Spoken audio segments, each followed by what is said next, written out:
Hey guys, happy Tube Tuesday, Moon Pies. Last week I asked for some questions, and this week I'm here with the answers. And I had quite a few questions, well over a dozen questions. So I decided to break this up into two sessions. Next week I will be covering all of the YouTube Partner Program related questions. So anything related to the ads on the videos, or how long it takes to be a partner, or any kind of specific questions related to that. If you ask that, I'm going to answer that next week. I'm just going to lump them all together. This week I'm going to answer most of the other questions that were asked. So let me just get right to it, since I have a few to get down, and I know this is probably going to be a longer video than you used to. First question: Hey Moon Pies, how can I get YouTubers to watch my older videos? Not so much my subscribers, but also other YouTubers as well. And that's Mr. Badass Andy, who's one of the people that I profiled in the YouTube clinic, the Moon Pies clinic that I did last year. Basically, I think a lot of people don't understand about YouTube, or not though they understand, but they don't really capitalize the fact that every video, no matter how old it is, still gets play on YouTube. Sure, your new videos will always hit the subscribers first, and it's fresh, so a lot of people pop up on a lot of people. But your old videos still get a lot of traction. You just may not realize it. I mean, these Tube Tuesday videos I make every Tuesday, they come by so quickly. You know, they'll get in the hundreds of views. Maybe occasionally I'll get some that'll get into the thousands. But I have older videos. You know, I have one that is right there at 1 million. And that video gets more views in 1 week, even though it's 4 years old, I think, than some of the videos I'm doing now fresh. Now, a lot of things go into play with that. One is tags. If you have a problem with an old video, it's not getting used, go check out the tags. Make sure they're relevant for what people are checking for now that would apply to that video. Terms change. You know, if you have, let's say, a popular band or something that you're related to in the video 3-4 years ago, things that people are searching for these days are completely different. This week's, last month's Coney 2012 was February's Jeremy Lin, was last year's was 3 years ago Justin Bieber. Terms that people are searching for change all the time. And I'm not saying this to game the system, because then you're going to get people that come across your videos and hate it and rate it poorly. But use tags, fresh tags. Go back and review your old tags if you have the time. And you think you have a video out there that deserves more views than it has gotten, go out and review the tags. Use it as a video response to a brand new video that's popular somewhere where you think it's applicable. There are ways to turn your old videos fresh beyond your subscribers, and that's a few easy ways to do it. Second question. Hey, I have a suggestion for June's contest. You should give us tips on how to get more views on YouTube. That is what your channel is all about, and it would be cool if your followers all made a video about what they think the best way to get a lot of views is. What do you think? Could you give me a shout out if you do use the idea? And the reason it has to be in June is I would want to hit 60 to 70 total upload views, and my birthday is in June. Raymond Lestrange, who also was part of the clinic and part of the collaborator video that I did, which was actually people submitting tips on how to get noticed on YouTube. It's a great idea. I probably will do it. Maybe I'll try to do it in June. It happens to be my birthday month as well, so maybe we can do that contest in June. If not, don't kill me. I mean, it's early April. A lot of things change. I don't even know what the next month's contest is going to be. That's how these contests go. But it is a great idea, and I think it serves the cause of everything I'm trying to get out here, to get people to come together and get ideas and come out with better videos and better promotion and better ideas by pulling together with every month contest. So sure, there's these $50 prizes that I'm dangling about, but hopefully every contest will make you smarter in one way or another. Next question. Moon Pies. This is from Life on Rob 5. No, Live on Rob. Life on Rob, it's 5 days ago. I'm reading this wrong, obviously. So, Life on Rob asks, you have some great advice for channels to succeed by self-promoting against similar channels on YouTube. But what happens when your channel is a vlog, based sometimes sketch-filled concept? That is so out there and done already that one is competing against such a mass, and many to choose from for promoting to. Vlogbrothers, Mika Kitty, Toby Turner, iJustine, to name 4 really fast off the top of my head. What do you do when there's so much it's too much and too diluted? What's your niche chance? Now, that's a great question. And I wish there was like an answer, but let me see. There's no right answer, but like those people right there, I mean, I'm very familiar with Vlog Brothers and iJustine and Toby Turner. And if you get a case like a lot of times these people, they got lucky with one video that turned everything around. I mean, I think to iJustine, I think she had that one video right when the iPhone came out, and she basically was just thumbing through this huge bill that she got, this 4-digit bill from AT&T for all the usage, and it just went viral. And of course, iJustine, I mean, it obviously doesn't hurt that she has a pretty face and charismatic and everything that followed after that video. But she was able to get that one viral video and basically catapult that into a popular subscriber base, into whatever she's doing. I really don't know what she's doing these days, but obviously she can work that because she had that one great magic video. Toby Turner has a lot of funny videos. Vlog Brothers, they have a lot of nice, slick production in their videos, and everything works together for them. I think a lot of times you have to look at introspectively. You have to look at yourself and think, all right, what are my strengths and what are my weaknesses? I can do that for myself. I can do that for this Moon Pies channel right now. I'd like to think that I'm giving out good advice and sound advice and doing it in a way that no one's ever really been doing on YouTube, just out there frankly cutting open the mic and just letting the webcam fly. Things working against me. Well, for starters, production values. I'm working off a rinky webcam, and it's not that I can afford a better one. It's that I can't. No, I should get a better webcam. But as far as like making like a logo at the beginning, or having a slick little intro and all these production values, all these things take time. And just as everybody else, unless YouTube is your life, you have all these things where you have to sacrifice things. And you tell yourself, do I put up one video a month that's really slickly produced, or do I get these one weekly missives out? And I chose to go the one weekly YouTube 2 Tuesdays out, so that just shoot them, upload them, and up they go. I know it's not ideal. I know it's not the way that I could do it in an ideal world, but that's my shortcoming. And I realize that because of that, I don't even upload as a partner, I can upload custom thumbnails. I can get magnetic thumbnails to get views. I don't do it. I know I should. There's a lot of stuff that I should be teaching myself on YouTube, but those are my shortcomings. And you sort of have to analyze that with yourself.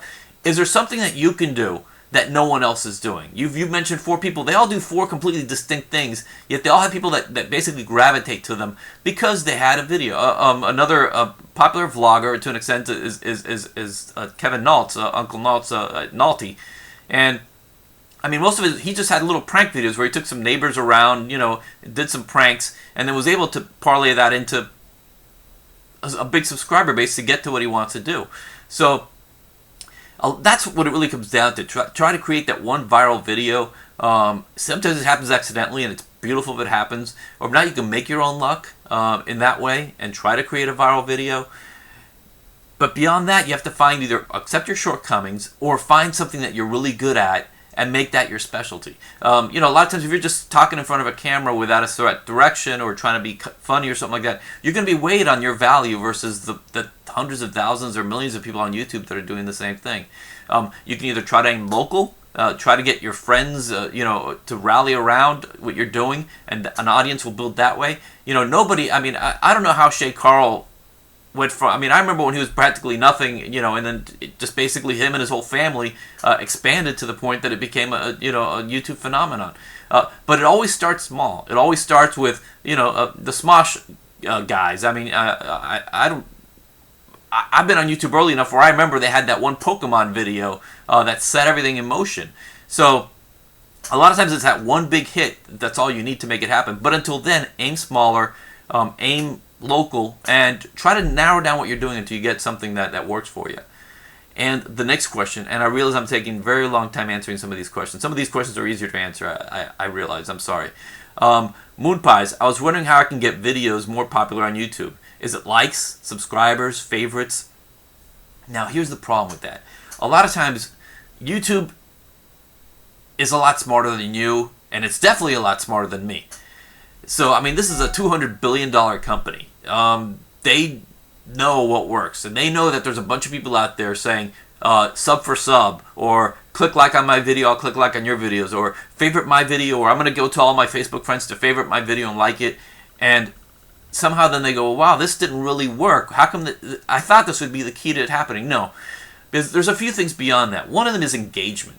If YouTube sees that, let's say you have these, these 2-3 minute videos, and you have a bunch of people giving you like thumbs up and raves and putting comments on, posting comments, yet YouTube knows that they're only watching like 5 seconds of the video, they know you're up to something.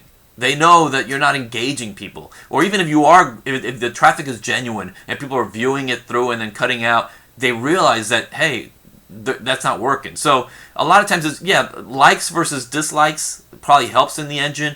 But also at the end, putting good tags in, getting it promoted through your own channels and hoping it spreads that way is really the way to go. But yeah, I mean, subscribers obviously help because a bunch of people if it's subscribers who want to really subscribe to your stuff, not the fake sub for sub stuff, people that really want to see your channels, boom, you're going to get a good audience that way. Likes, it's not something you can create fake, but it's not going to give you what you want because YouTube knows it. YouTube knows when someone's being faking these things, and they're not going to accept them into the partners program, and they may not boot them necessarily for a sub for sub situation, but they're not going to factor that in when the time comes, whether that person gets made into a YouTube partner or dismissed, rejected on the application.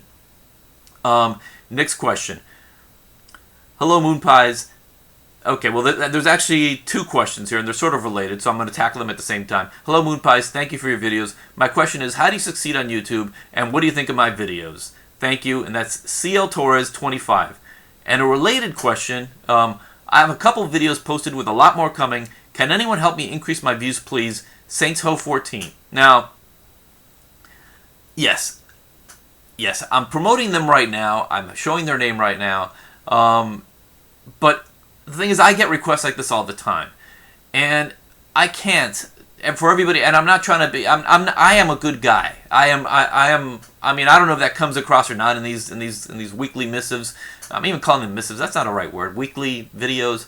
But I am a good guy. I mean, the reason, one of the main reasons why I'm even doing these $50 contests every month for this is because now that, since 2009 I've been a YouTube partner, YouTube's sending me money, I want to send some of it back to the people that actually made it happen. That's you guys. So, I want to help everybody that I can.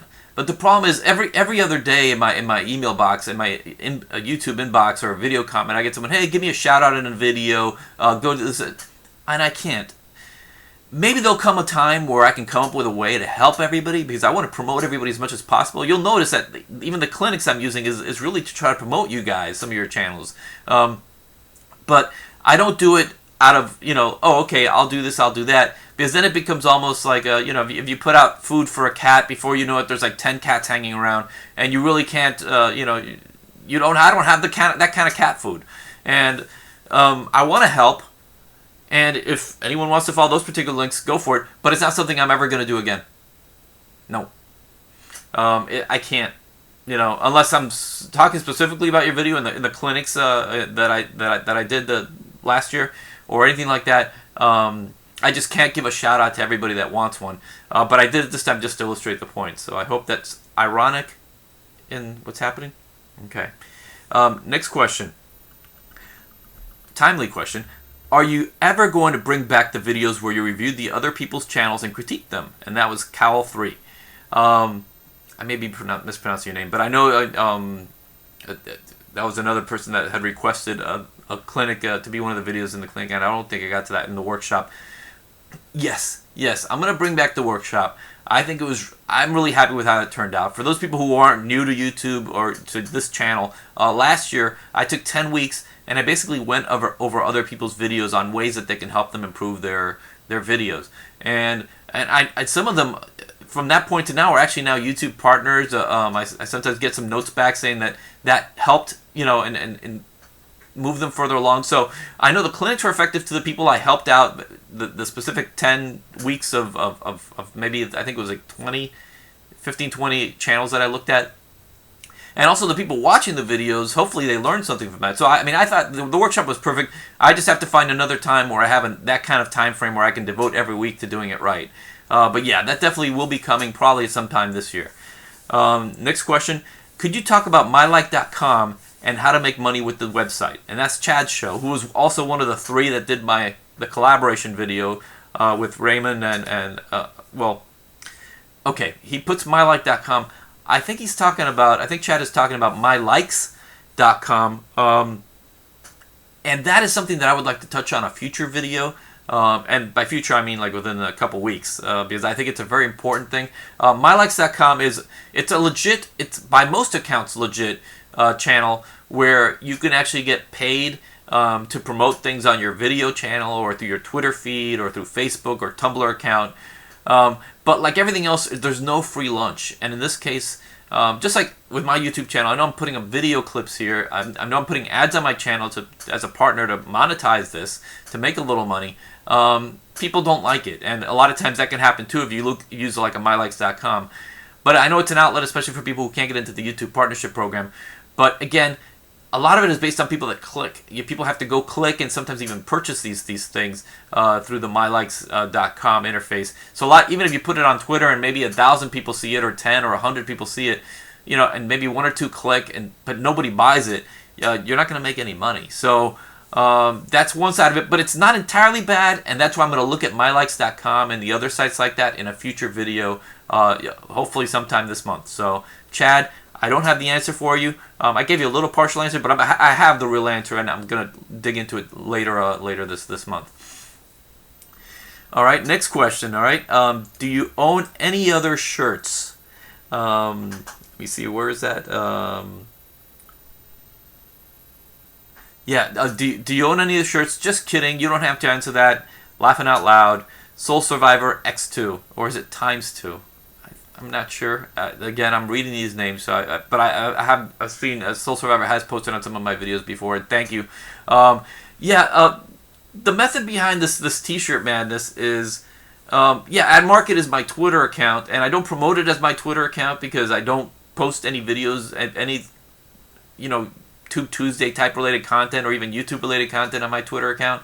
But I kept seeing, like people like Dave Days, they always wore the green shirt.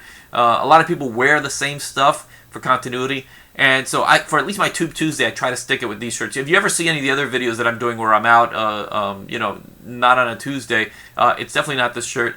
And yeah, this shirt, the moment I turn off the camera, this shirt gets replaced. I don't really wear this around. It's only for these videos. Once in a while, I wore it in public trying to promote my Twitter channel, thinking it would work if I went to Disney World or a Miami Heat game or a Dolphins game. But it doesn't really work that way.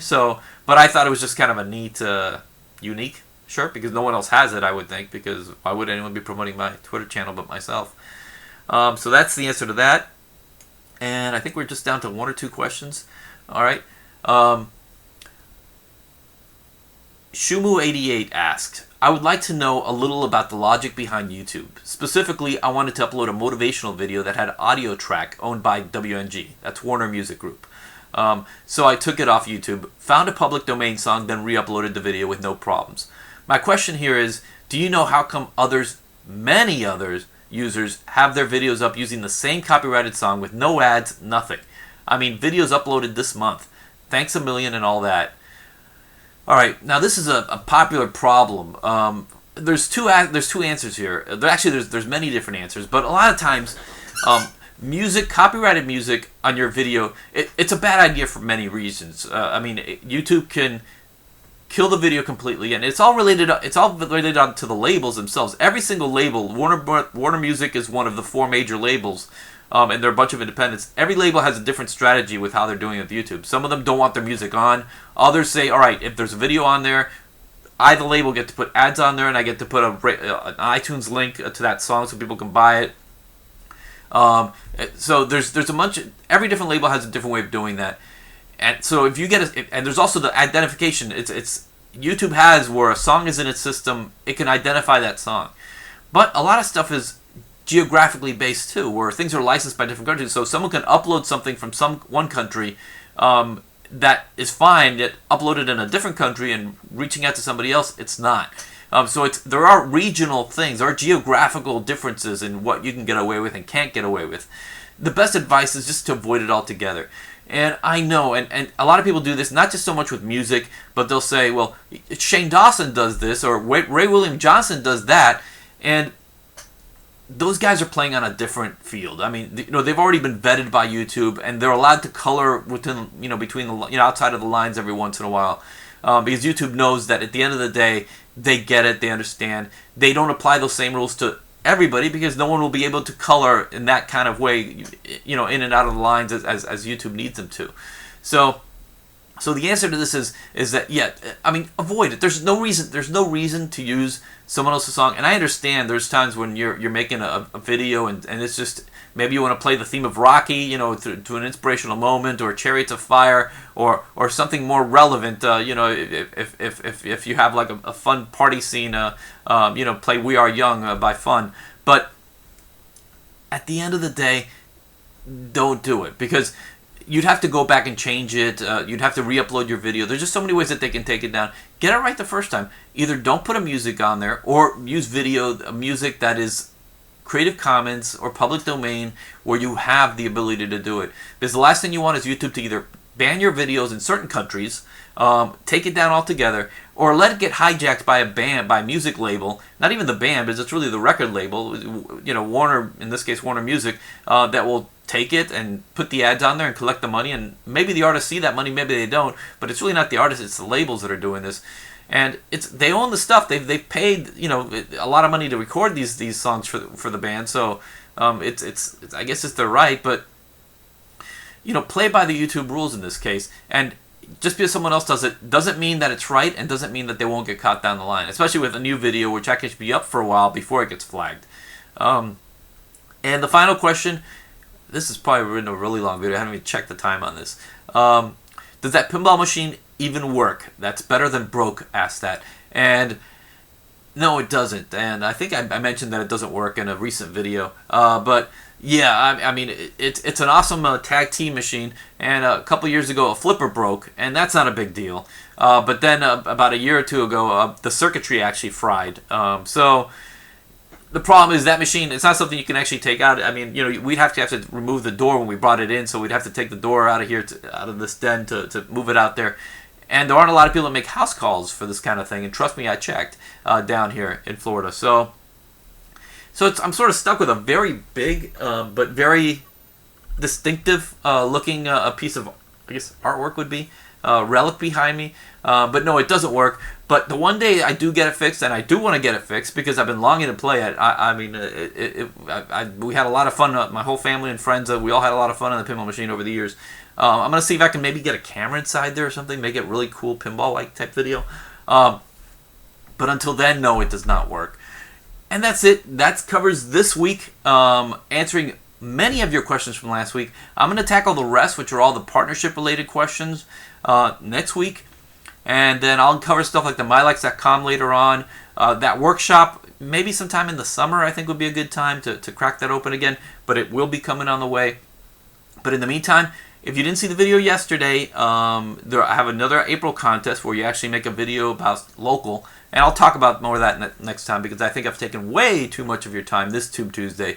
But thank you for your patience. I hope some of these answers, I hope the people who ask these questions are illuminated by the answers. But more importantly, I hope people that didn't even ask the questions are saying, yeah, that's right, that'll work for me. It's all I'm trying to do here week after week. So I will see you next Tuesday. Thank you once again, and have a pleasant week.